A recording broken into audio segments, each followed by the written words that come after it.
welcome back to my channel, Mostly Paper Crafts. In today's video, I'm going to share with you the June sampler from Scrapbook and Cards Today. I'm going to show you all the stuff that came in the sampler, then I'm going to make a bunch of stuff with it, and I'll share those projects with you. This month's sampler came with some supplies from Doodlebug, Cartabella, Hero Arts, and then we got our word of the month, which is fun this month.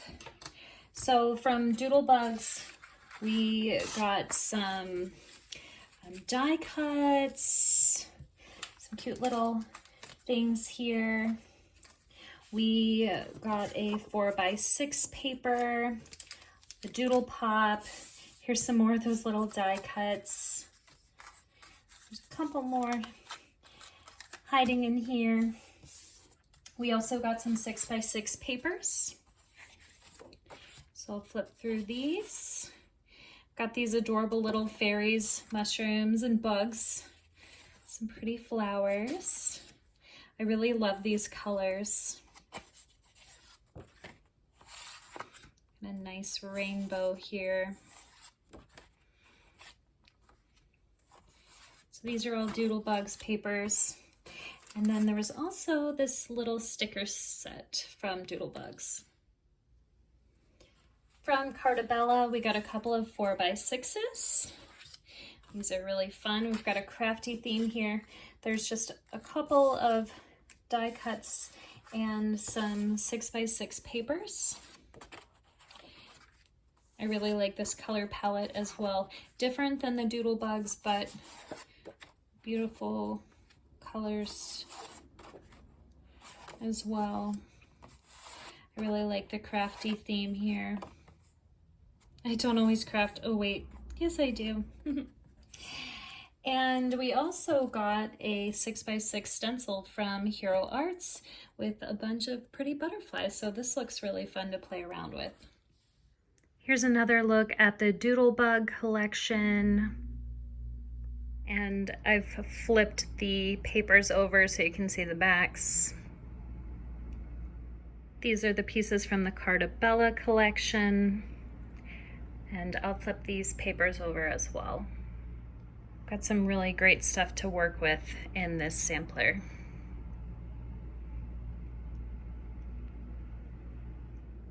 It's hard when you get a great sampler like this to pick your favorites, and I really don't know. I love all of the crafty themed papers, and I also think that the fairies and bugs and rainbows are so cute, so I think I'm going to be able to make some pretty great cards out of the sampler.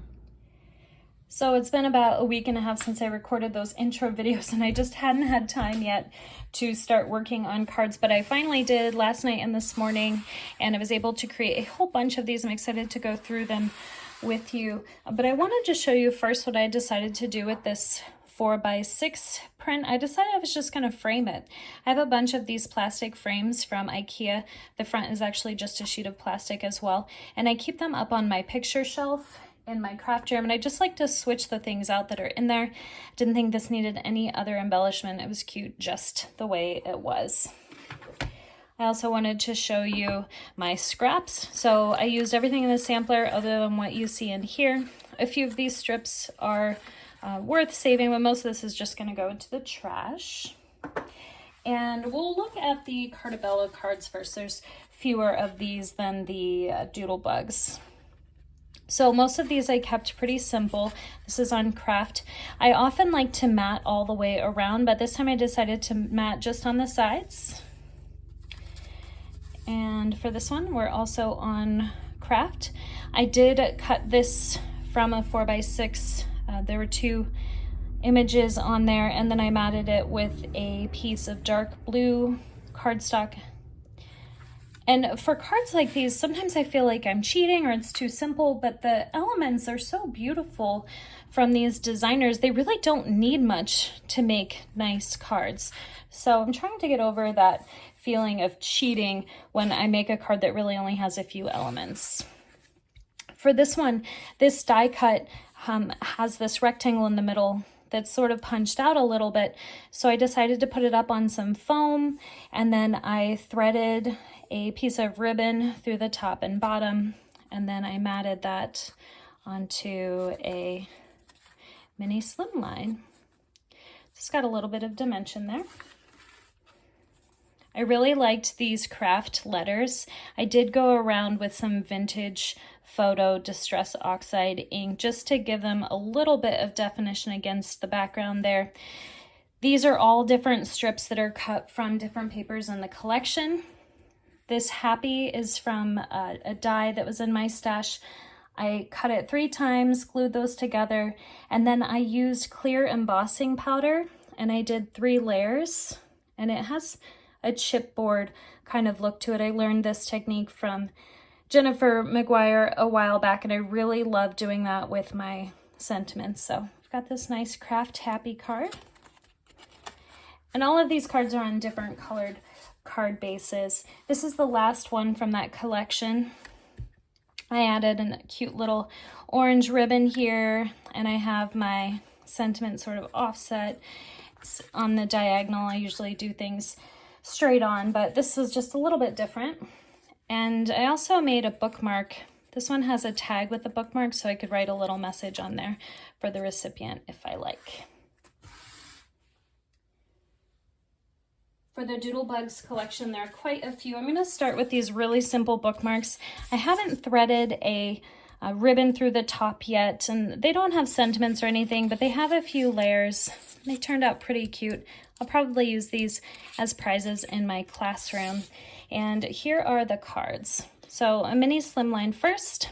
I used that same technique where I did multiple layers of a die cut. This was from my stash, and I used clear embossing powder over it. It's a dark blue cardstock. It almost looks black here. But layered some clear embossing powder to give it some dimension. I also went around with a black pen just to give this flower panel some stitching to kind of match the background, and then it's on a black card base. This is a very similar panel to start with, and actually for these 2 cards I've mixed this plaid paper is from the Cartabella collection, and then the flowers and the rainbows are from Doodlebugs. So this, I think these are the only ones that I mixed together. Oh, actually these bookmarks too. This is from the Cartabella, and then these are the Doodlebugs. Usually the collections don't mix very well, but I found that this cute little daisy paper did go well with the Doodlebugs. Anyway, this panel was very similar to this one, but I decided instead of doing too many slim lines that I would just cut it off and add it to a standard card base. So this is 4 1/4 by 5 1/2. Another very simple card here. This Hello Beautiful was printed 3 times on a strip.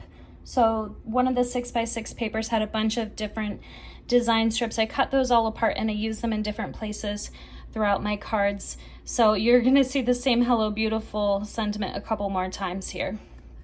When I do these card challenges, I like to really limit myself to what's available in the sampler and then just add very basic things to it. So I will add colored card bases. Obviously these didn't come in the sampler. And I'll add plain colored cardstock. So these plain pieces here are from my stash, but I try not to add any extra stickers or other pattern papers and very few dies and other elements. Just trying to focus on what's in the sampler. I think that it pushes my creativity when I don't have access to all of my supplies. For this one, I did use the Hero Art stencil that came in the kit, just with some purple Distress Oxide ink. Got a few layers here. This is from one of the pattern papers, and I just fussy cut around it to give it a nice little border there. The Hello Beautiful again, and it's popped up on some foam tape. This card also uses that same stencil, and it uses the Doodle Pop sticker that came in the sampler. You'll see we've got a couple of strips from that 1 6x6 page. Gosh, it had so many different strips. I added them to, I think, all of these cards. Here's the last one with the Hello Beautiful, and I liked the mushrooms with the mushroom border here. So cute and simple. These next couple are also pretty simple again. This image and this image were together on a 4x6, so I just cut those apart, matted them a couple of times, added a die cut. I added the glossy stickers in there. This one is very simple. It doesn't have anything extra, just a few different layers of matting. And this is where I feel like I'm cheating, but I mean, this element is so cute on its own, it really doesn't need much else. I really like this hello card with all the cute suns. This strip again came from that same 6x6 paper with the different designs. And then my hello here, this is on a glossy black cardstock, and I just layered it a few times to give it some dimension. And for my last card, this one used some cardstock from my stash. My hello here is layered, I think 4 or 5 times, and then I did use clear embossing powder on that to give it some more dimension. Got a few of the die cuts, a little strip of paper that was left over. I think this one came out pretty cute. So taking one more look at those projects, I really like this sampler. I've been subscribing to the Scrapbooks and Cards Today sampler for a few years, off and on. I really like that I'm challenging myself now to use the sampler to create a bunch of cards. It's really helped me build a stash of cards. So if an occasion pops up and I don't have time to make something custom for someone, I have cards for all sorts of different occasions that I can just pull out and have ready to go. And they're still handmade and heartfelt, and I can still feel good about giving them to my friends and family. So I hope that these designs inspire you to create some cards of your own, whether you're using the sampler or not. There's my little bookmarks here. And I'm trying to not feel guilty about making things that are super simple with these, and I hope that you will do the same. For this, I didn't do anything. I just put it into a frame and it's ready to go up on the wall. I hope that you enjoyed this video. If you have questions or comments, you can leave them down below. I am a little bit behind on my card making. My hero arts, my monthly hero kits are stacking up, but hopefully I'll be able to find some time to create some cards using those kits soon. I'll be sharing them here on my channel. Hope you're having a great day, and until next time, go make something beautiful.